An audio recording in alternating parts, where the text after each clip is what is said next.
Hey everyone, it's a nice fall day outside, and what better way to spend it than to be talking with all of you about ancient ethics. I do have a PowerPoint, so I'm going to share my screen with you soon, and we're going to go through the PowerPoint for the remainder of this presentation. Do that. Oh no.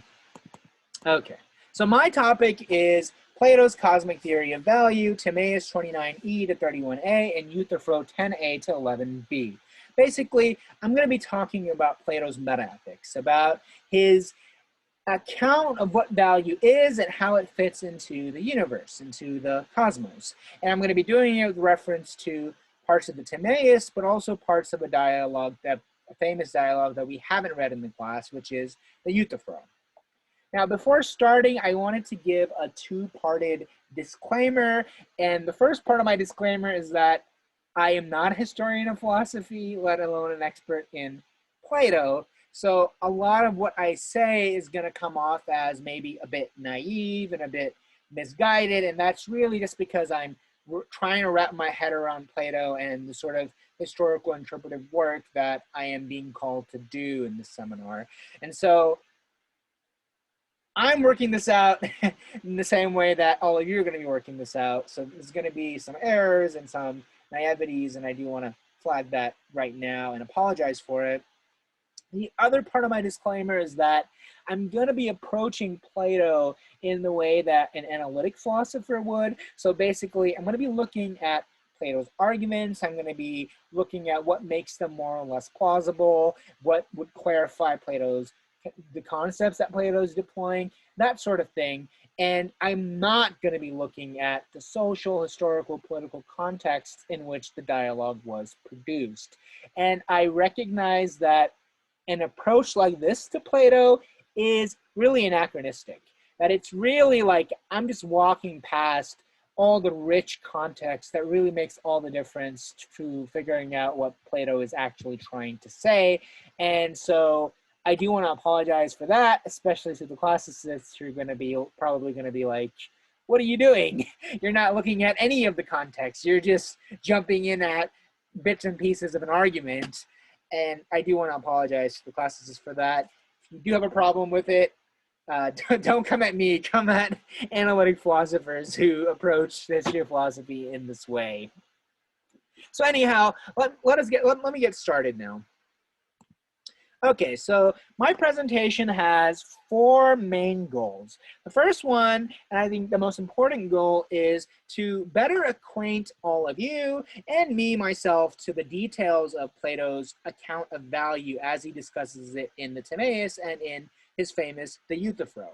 And so really, I want the biggest takeaway from this presentation to be that we get some of the main elements of Plato's theory of value down, the main elements of his views about what value is and how it fits into the universe.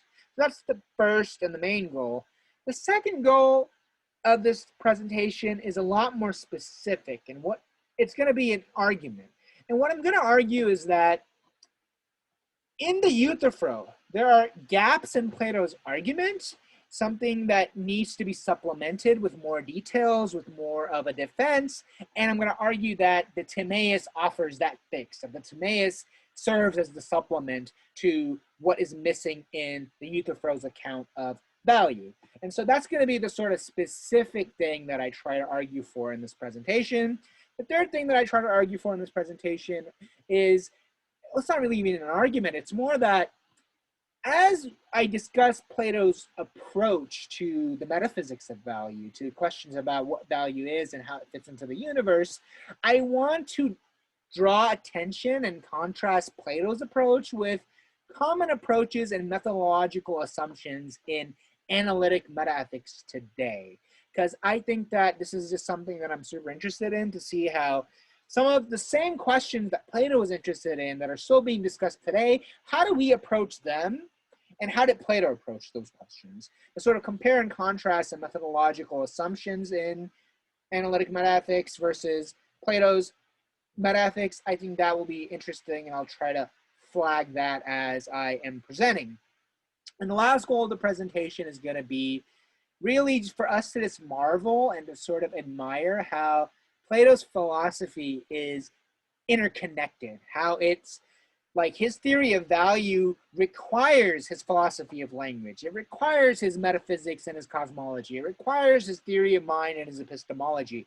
Really, Plato is presenting us a picture of value that must work in relation, in tandem with Plato's other thoughts about reality and about mind. And I think that's just something that's worth admiring as a sort of almost like an aesthetic achievement, really, just to see how beautiful it all is that Plato's thoughts connect together in the way that they do. And that's going to be one of the goals of this presentation. Okay, so let's move on. So let me start by introducing the Plato's Euthyphro, because this is not a dialogue that we've read. In a recent forthcoming paper by Katja Vogt, who's a classicist and ethicist at Columbia, she describes Plato's Euthyphro as the ur-text of metaethics.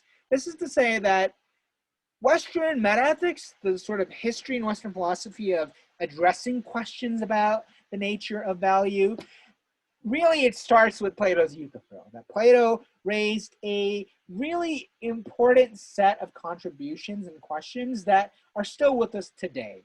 In particular, one of the major questions of the Euthyphro is the question of whether the existence and the content of something's value, that is, of its being valuable, is independent of valuing creatures taking an evaluative attitude towards that thing.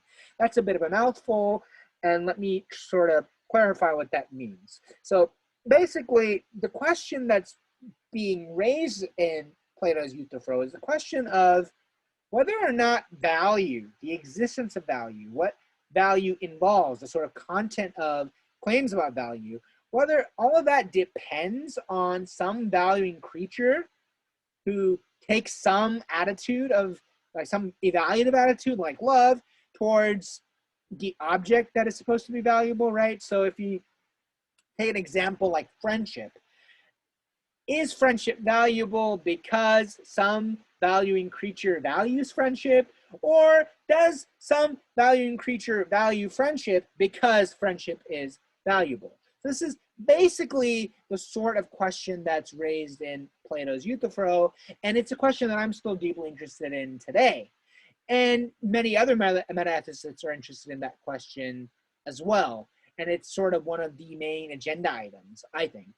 And so let me read to you Plato's one-sentence description from the Euthyphro, what of the problem that I just described. He asks, is the holy loved by the gods because it is holy? Or is it holy because it is loved by the gods?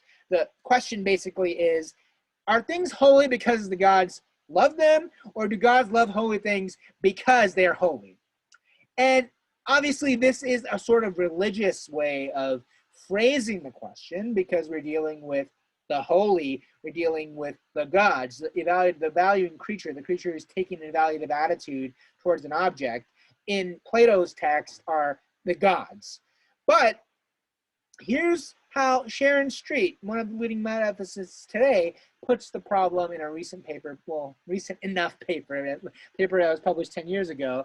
This is how she describes Plato's problem and the way that meta-ethicists today understand and take that problem and how they tackle it. Sharon Street writes, the key point of issue between realists and anti-realists is the answer to the central question of Plato's Euthyphro in roughly secular paraphrase, namely, whether things are valuable ultimately because we value them, or whether we value things ultimately because they possess a value independent of us. This is how Street puts the problem, and this is her way of putting it in secular terms, but the sort of details are supposed to be the similar between the way that philosophers today are putting the problem and how Plato put it. And it's just this question of whether the existence and the content of something's value, of its being valuable, is dependent or independent of valuing creatures taking an evaluative attitude towards that valuable thing. And so that's the Euthyphro question, and that's going to be the focus of this talk. There are, of course, a lot of questions about what the because and the ultimately because mean, but that is not the purpose of this talk. That would be something else if I was doing a talk about the Euthyphro question as a question, then I would address stuff like that. But in this talk, I'm going to leave the ultimately because and the because unanalyzed, just because the focus is on what Plato had to say and less about what is this problem and how do we solve it, if that makes sense. Okay, so that's the stuff, that's what the Euthyphro asks. Now let's go forward. The question that I think is worth asking is, before I go even further, is Street's secular paraphrase similar to Plato's question? So current metaethicists like Sharon Street, we just saw, but also Ray Langton and Dave Sobel, they understand the secularized Euthyphro question to concern value to core. That is, they understand Euthyphro as they put it in secular terms, but they understand it to concern all the values that there are: moral, prudential, aesthetic, epistemic, etc. And so that's how a lot of people understand the secular version of the Euthyphro question. They're understanding it as value as such and not any particular kind of value, but just sort of all the values and what their nature is. That's how metaethicists today understand it.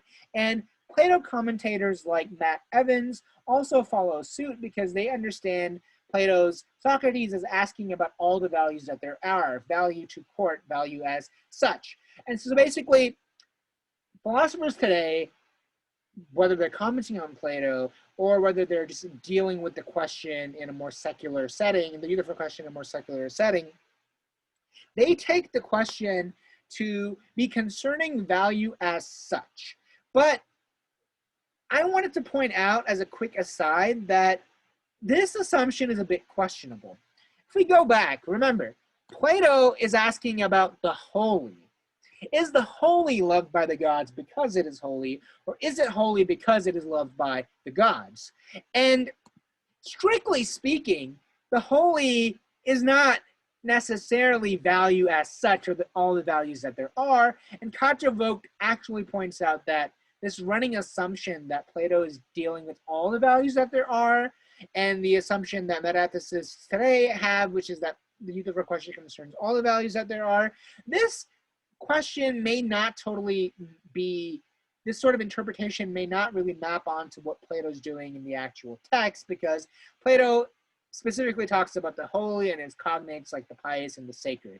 So I only bring that quick aside up because I think it's really interesting that if Plato was not talking about value as such, but he was asking about a particular kind of value, I think that's super interesting to keep in mind because it forces us to question one of the dominant assumptions in the theory of value today, and that assumption is that the metaphysics of value is uniform, right? So a lot of people like to think that, like Sharon Street and Ray Langton and Dave Sobel, that when we talk about what value is, we're just really talking about all the values that there are in one go.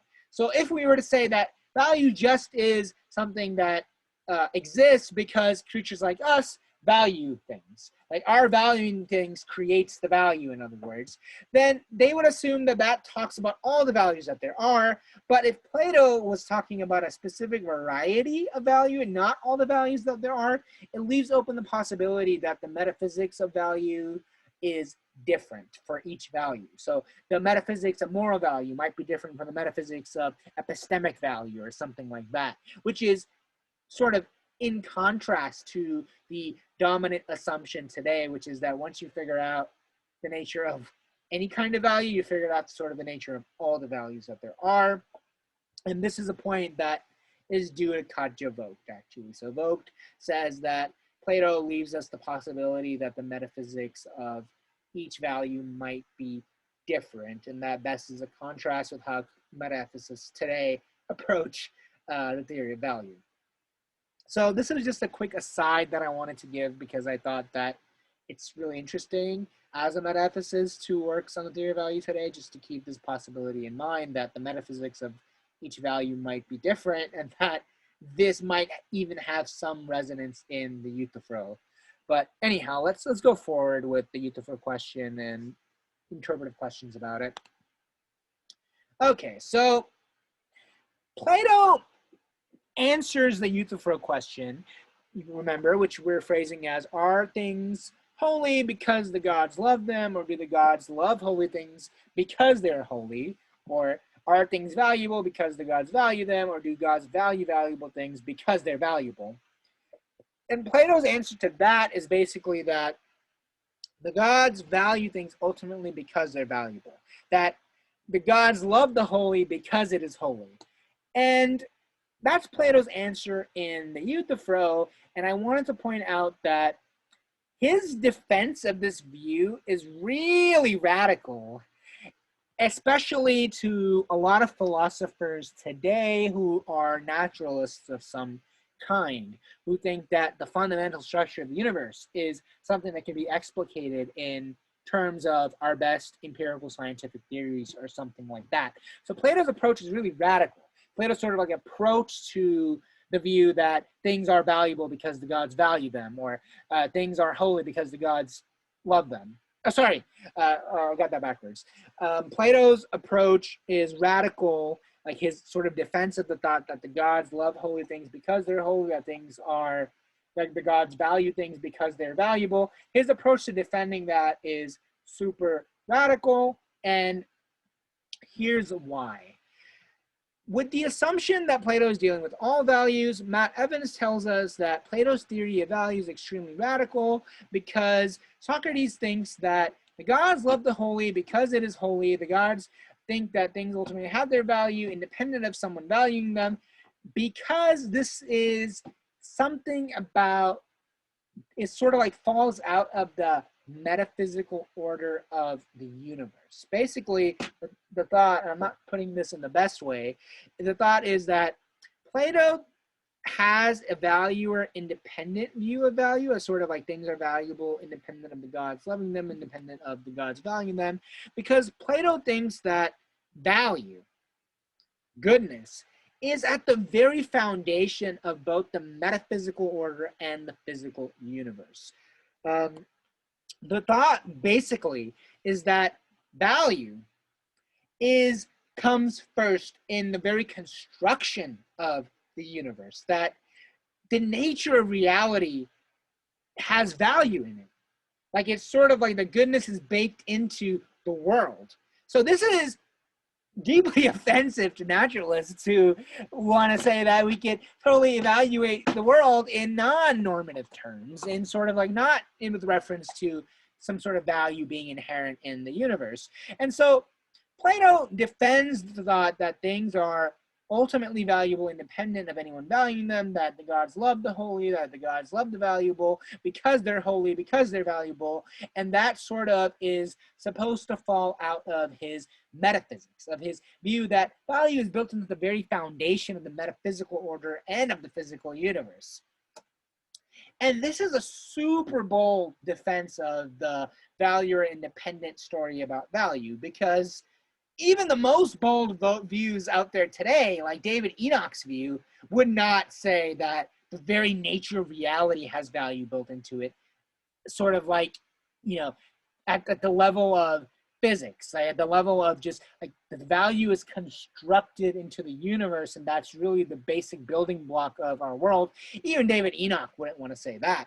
I mean, David Enoch thinks that, you know, value is value independent, that things have their value independent of anyone valuing them, but he wants to give like a sort of ontological dualism, in the sense that he wants to say, yeah, there's the natural world as science understands it, but then there's also something that's irreducible to the natural world, value. Plato says, no, there is only value, that there is no real natural world that exists independent of it's being grounded in, it's being explained by, it's having at its core value. And that's a super bold thesis, even compared to the boldest view that I know of on the metaethics market today. So I wanted to point that out as a sort of side about Plato's view about value. Okay, now let me get to the specific stuff. So, like I said, the Euthyphro raises this question of whether things have their value independent of us valuing them, or if their value sort of depends on the gods or some evaluative creature like us valuing things. And Plato, like I said, gives the first answer, that things are valuable independent of anyone valuing them, that we value things like the god value things because they're holy, because they're valuable.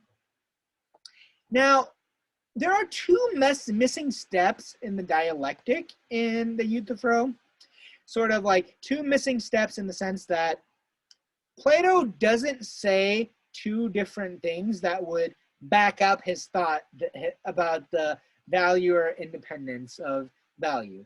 So Plato is missing, in other words, two sort of steps that would help him make his claim that things are valuable independent of any evaluative attitude-taking creature valuing that thing. And here are the two things that I think are missing in the Euthyphro. The first one is that the Euthyphro doesn't really contain a positive argument for the claim that value is constitutive of all and the foundation to all that exists. The value comes first in the cosmos construction. In other words, like I just said, Plato has this radical theory of value where value is the basic building block of reality, but in the Euthyphro, we see no real positive argument for that. We see no reason to think that this is true. So that's the big missing step in the Euthyphro, number one. And the second missing step in the Euthyphro is that Plato doesn't even really give a positive defense of the thought that value is ultimately independent of some subject's evaluative attitudes.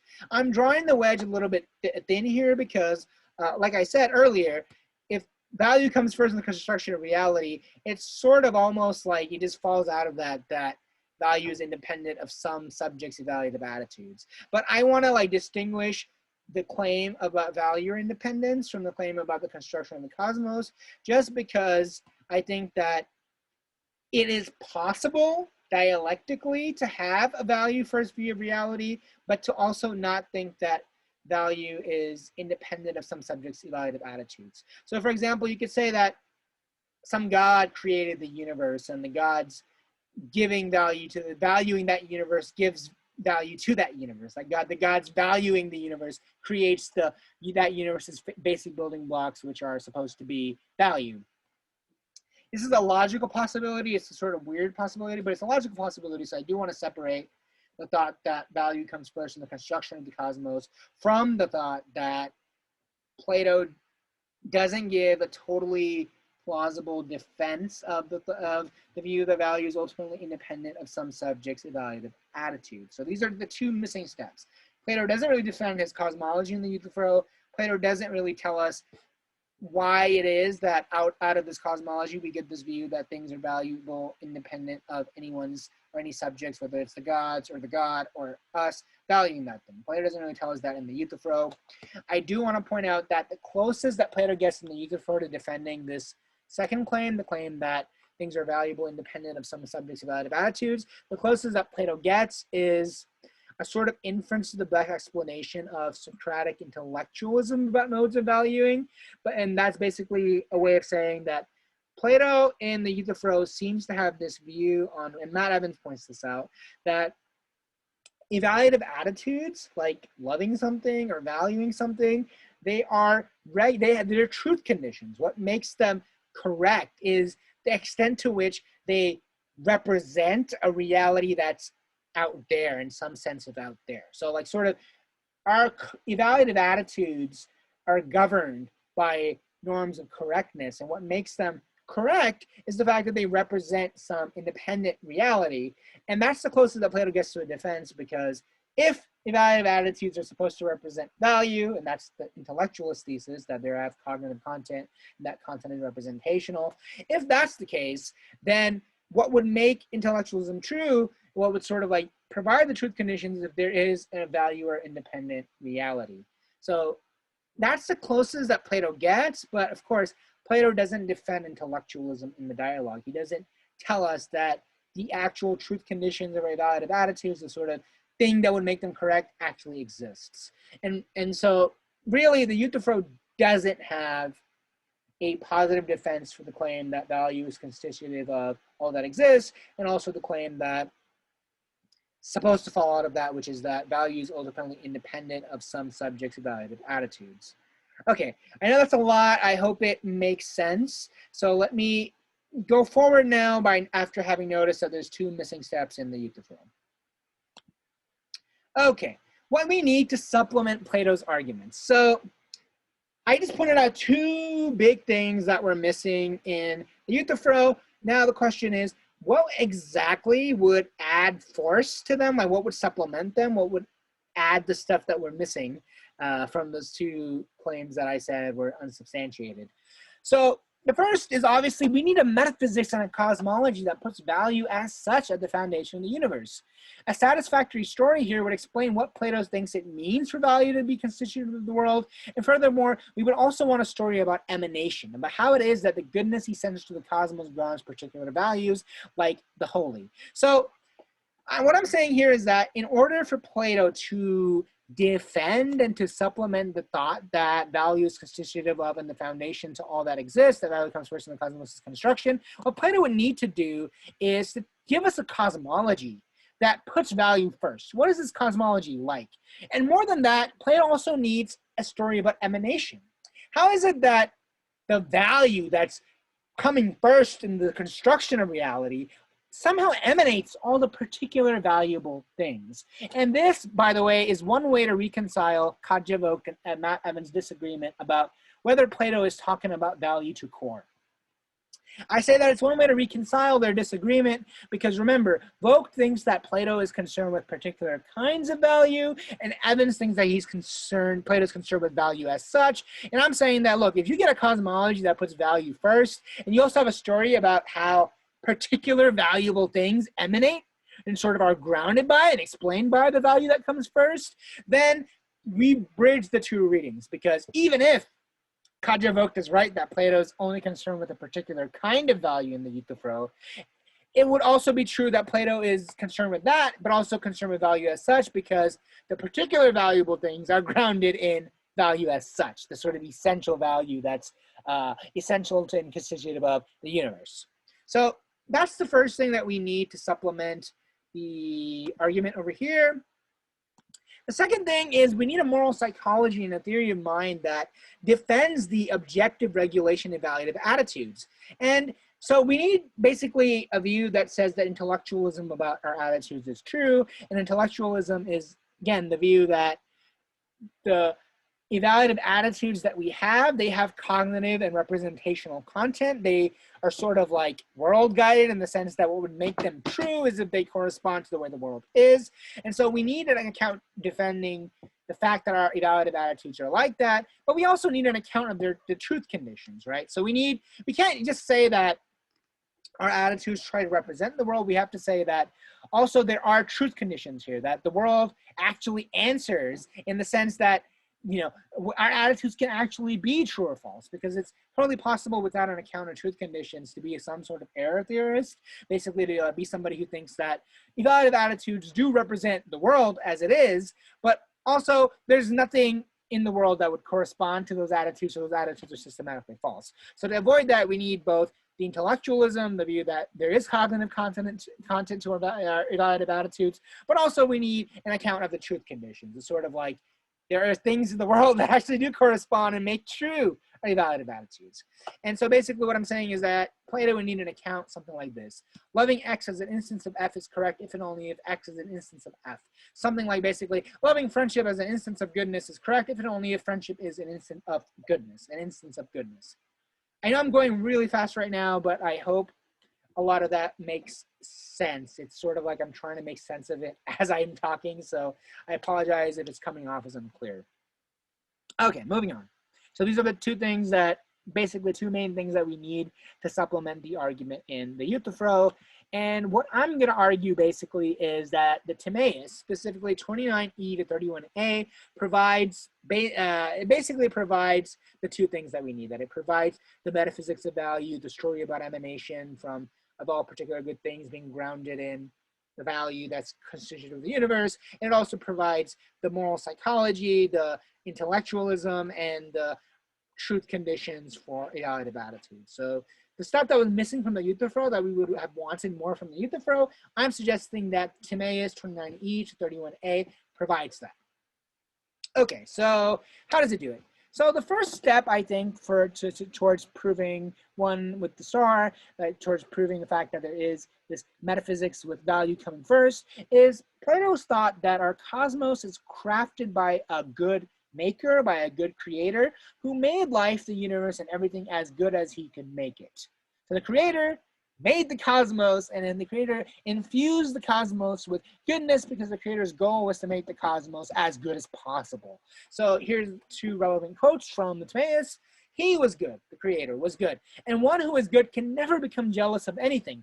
And so being free of jealousy, he wanted everything to become as much like himself as was possible.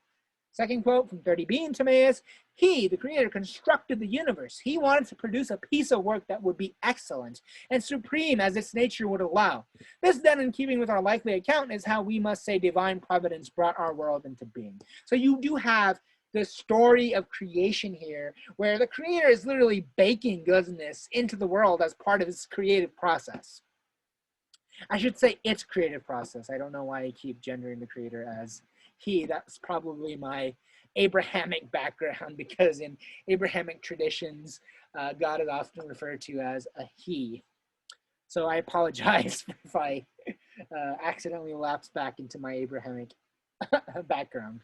Anyways, so the Timaeus works towards providing this metaphysics of value, where value comes first in the construction of the cosmos, and that's the first step towards that is this idea that there's a creator, and that creator made life, the universe, and everything as good as it can make it.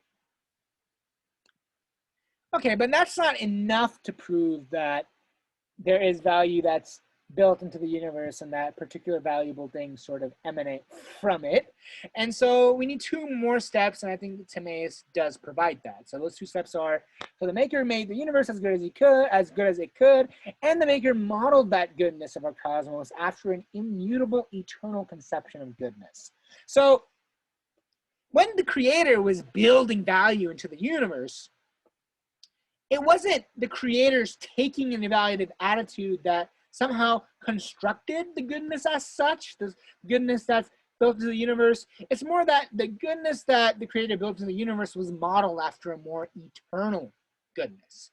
So there's two levels of construction, metaphysical construction, right? So on the one hand, the creator did construct the universe, and the creator did make it good, but the creator making it good wasn't sort of like there was no independent conception of goodness until the creator created that conception. It was, so the level of construction is just sort of like the construction of the universe with goodness in it, but it's not the level of construction where the creator is creating goodness as such. It's more that the creator has a model of eternal goodness, of eternal value, and the creator plugs that into its creation of the universe. So the universe is made by the creator, but the goodness that is put into the universe is not independently created by the creator, that it's somehow out there. The creator is modeling its creation after that eternal out there goodness.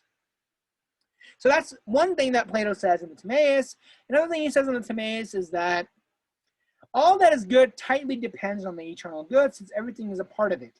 In contemporary jargon, everything is fundamentally grounded in the eternal good. It follows then that the particular good things to which our values correspond flow from the eternal model of goodness. So basically, Plato gives us what we wanted over here. We needed a metaphysics and cosmology that puts value as such at the foundation of the universe, and we needed a story about emanation where particular valuable things flow from value as such. And Plato is giving us that in the Timaeus, because Plato is saying that the creator made the universe as good as possible. So goodness is built into the universe, but also that goodness is modeled after a more eternal sort of value or independent goodness, a goodness that's even independent of the creator. And so that's the metaphysical side of value coming first in the construction of the universe, but also we have a story of emanation, because the Timaeus indicates that everything sort of participates in the eternal good. It's all sort of like explained by, in some sense, fundamentally explained by the eternal good.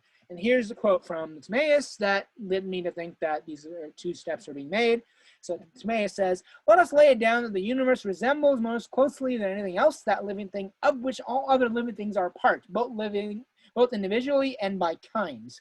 I think the living thing that Plato has in mind is something like the eternal good, and this idea is supplemented by another of Plato's dialogues. So I'm kind of cheating because I'm saying that the Timaeus says all this, and I think it does, but I do want to bring in something from the Republic because I think it corroborates my account of what I think the Timaeus is saying. The Republic says in 509b, some help from elsewhere in Plato's corpus. The good, therefore, may be said to be the source not only of the intelligibility of the objects of knowledge, but also of their being and reality. So this is a more sort of clear statement, I think, than the Timaeus statement. This sort of like helps clarify what's going on here. So I think that Plato does have a story of emanation in Timaeus, and that story is that eternal goodness really comes first, because that's what the universe is modeled after, and everything that's particularly good in our universe flows from that fundamental eternal goodness, after which the cosmos is modeled after. And the Republic helps us see this because, as Plato says here, the good is the source of particular good things, the particular things of our universe, of their being and of their being real. Okay, so I think that the Timaeus, with a little bit of help from the Republic, ends up supplementing the argument or the claim that we were missing from the Euthyphro. Okay, now we need to defend the second thing that was missing from the Euthyphro. So basically, remember that I said that what was missing was that Plato doesn't have a fully developed positive argument for the thought that value is ultimately independent of some subject-evaluative attitudes, and basically that, so Plato doesn't have a story that things were value independent, and he doesn't really have a defense of his intellectualism and their having truth conditions. Intellectualism about evaluative attitudes and their having truth conditions. And I think, though, that after we've established the one asterisk, the sort of cosmology and metaphysics in the Timaeus, we do get this second missing step. And some of that really does just fall out of the fact that, so if the universe is modeled after eternal goodness, that what's at core, it's grounded in this image of this sort of model, this reflection of the eternal good, and everything that's particularly good flows from that eternal good. What I want to say is that it seems fairly obvious that particular valuable things that emanate from this goodness are themselves value independent, that they themselves have their value independent of somebody's valuing it. And that's like obviously a result of the fact that everything is grounded in the eternal goodness. And the eternal goodness itself is not value dependent, that it doesn't depend on any creature or subjective creature's evaluative attitudes. And so that's sort of like trivially how two asterisk falls out of one asterisk. Like particular valuable things are value independent just because they're grounded in this value independent eternal good is what I'm trying to say. Now, that does fall out of one asterisk, but I do also want to think that the Timaeus hints towards the defense of Socratic intellectualism also. And so remember, Socratic intellectualism about evaluative attitudes is the thought that attitudes like love and other modes of valuing things, that they have cognitive content, that they purport at least to represent reality as it is, and they have truth conditions. They can be true or false to the extent that they represent that reality, in particular to the extent that they represent particular good things as manifestations of eternal good. And of course, I think that there is a defense of that in the Timaeus, a little bit of help, though, from the Symposium. And so what we need to defend Socratic intellectualism is the thought that there is some sort of semantic referentialism is true, some sort of view on which the content of our evaluative attitudes map onto or try to latch onto things of the world. We got to defend a view like that, and we got to sort of also defend the fact that they can successfully match on to the evaluative reality, to the world that has goodness built into it. Some of that will trivially be a consequence of the fact that everything is grounded in the good. So as long as you say that evaluative attitudes have any content, and if they're supposed to be representing value, and that's representing something that's out there, and everything out there is grounded in eternal goodness, then sort of like Socratic intellectualism will fall out of that. But I do want to go to the Symposium for a little bit of help, because I think the Symposium has the explicit defense of the sort of a broad semantic referentialism, and also the thought that the truth conditions obtain, that there are things that, when the evaluative attitudes try to latch on to things in the world, that the world answers back. The world helps to make them true, and to make attitudes of love and other modes of valuing true or correct. And So you can go to the symposium for a little bit of help about that. So in the symposium, Socrates is recounting a claim from Diotima, and Socrates is describing an evaluative attitude. He's describing love, and the thought goes, love won't perceive beauty as a face or hands or any other physical feature or as a piece of reasoning or knowledge, and he, the lover, won't perceive it as being anywhere else either. It's something like a creature of the earth or the heavens. No, he'll perceive it in himself, in itself, constant and eternal, and he'll see that every other beautiful object partakes of it. So the right kind of love for a boy can help you ascend from the thing of the world until you being to catch sight of that beauty, the sort of eternal beauty. And the basic thought here is just that evaluative attitudes latch on to features of the world, that when I'm trying to write, in loving somebody, I'm representing their beauty, for example, which is an evaluative feature, according to Socrates. But when I represent that feature, it's not just a feature. So there's a semantic referential story because I'm representing something out in the world. So that's the semantic referentialism part. But what makes it true isn't the fact that there is an evaluative feature in the object that I am loving. What makes my evaluative attitude true is that in loving someone, I'm loving the fact that they partake in, or that their beauty, their evaluative feature partakes in, or is grounded in the eternal good, sort of the value first, what comes at the foundation of reality. That's what the particular features my attitudes are tracking, are grounded in. And so ultimately what ends up making the truth conditions for evaluative attitudes is the eternal good. Because in loving some particular thing, I have a semantic referentialist story because my loving that particular thing picks up on some features that thing has, some good-making features, some evaluative features, but those features themselves are an instance of and are grounded in the eternal good. And that's what Plato says in the Symposium, and that corroborates Plato's story about one asterisk, about sort of Timaeus' metaphysics and its cosmology. Okay, I think that's all. I know that, oh my God, I know that I threw quite a bit at y'all, and I'm sure that a lot of that didn't even make much sense, but I hope that the main point was conveyed, and we could talk more about how to make sense of the particular points in discussion. I did want to end with some discussion-worthy points, some things that might be worth talking about. And so notice how we can't help but marvel at how Plato's philosophy is systematically integrated. We can't have his epistemology without his semantics and theory of mind. We can't have his epistemology, semantics, and theory of mind without his metaphysics and cosmology. Basically, remember, Socratic intellectualism needs semantic referentialism. The sort of like there's cognitive content-ary attitudes, and that content picks out features in the world, but with the features that in the world that it's picking out are evaluative features, and those features are totally grounded in and based on the sort of eternal model of goodness that is supposed to be the crux of our reality. So it's all integrated, which is super interesting to me.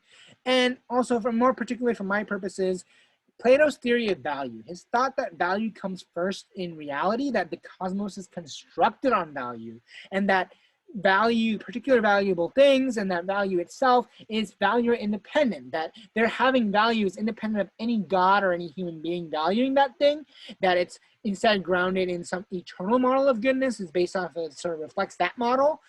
That totally requires the cosmology. We need the cosmology. We need the sort of value first of the construction of the universe to get across Plato's value or independent view of value. His view that valuable things are valuable independent of any creature valuing them. But notice how with the cosmology, we also need a semantics theory of mind. We also need Plato's account of how evaluative attitudes have cognitive content, how they reference things in the world, and that's the intellectualism, that's the theory of mind, that's the semantics. And we also need his epistemology here because we need to corroborate the fact that our attitudes that represent, we need to corroborate our attitudes. We need to say that they represent evaluative features in the world, and they can be true or false based on the extent to which they represent those things, truly, actually, factually. And that's the epistemology going in. And I think that, so the theory of value is integrated with Plato's cosmology, his semantics, his theory of mind, his epistemology, and all of that is in contrast to today's disjunctive piecemeal approaches to metaethical questions. Metaethicists today do not approach the theory of value in this sort of systematic and integrated way. They're more like piecemeal. They're working more on problem to problem and not tying together a whole philosophical worldview to defend their theory of value. Now, so I do want to marvel on that, and it'd be nice to talk about how it's all integrated in Plato. I think that's a super cool part of Plato as I read him. But another thing is that Plato gives us a cosmic story about how different values are unified. Remember, all particular valuable things emanate from the eternal good, from the value that is built to the universe and that which is modeled after the eternal good. And that is a story of how they're all unified, that the domain of values, its value to core, because they're all grounded in the eternal goodness. In other words, Plato's approach is to explain particular values with reference to the value constitutive of our universe, which is itself modeled after the eternal good. So basically, Plato's approach is to explain particular values with reference to the eternal good. And this theory of value is interesting, for one, because it presents a unification of all the values, but also it's interesting because one of Plato's theories of virtue, the sort of good life, is that a virtuous person, a person who's living a good life, is a philosopher who is perpetually doing philosophy, who's perpetually contemplating the nature of reality and the cosmos.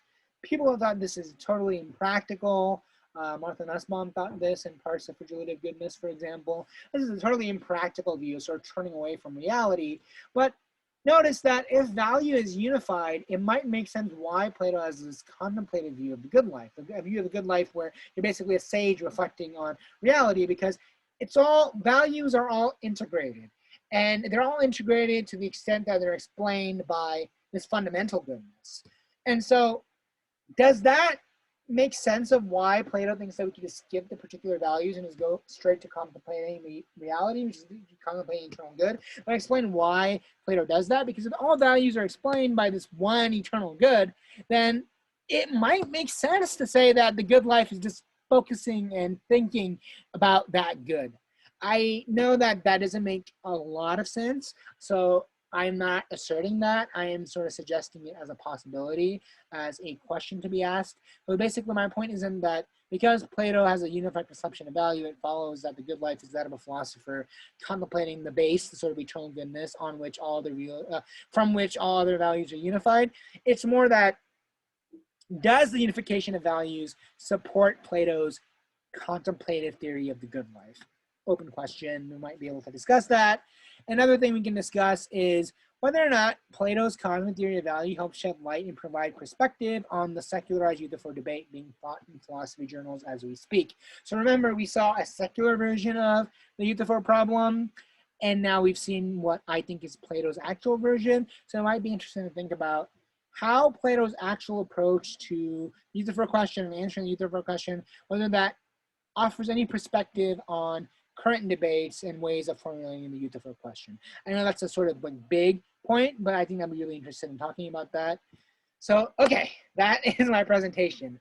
I have to talk really fast through a lot of that so I can get it in within an hour. I didn't want to make too long of a video. So I do apologize if some of that didn't make sense, but I do hope that we got the gist of it, and I am looking forward to discussing this in class with you. Thank you. I'm gonna go get a drink of water because my throat is super dry.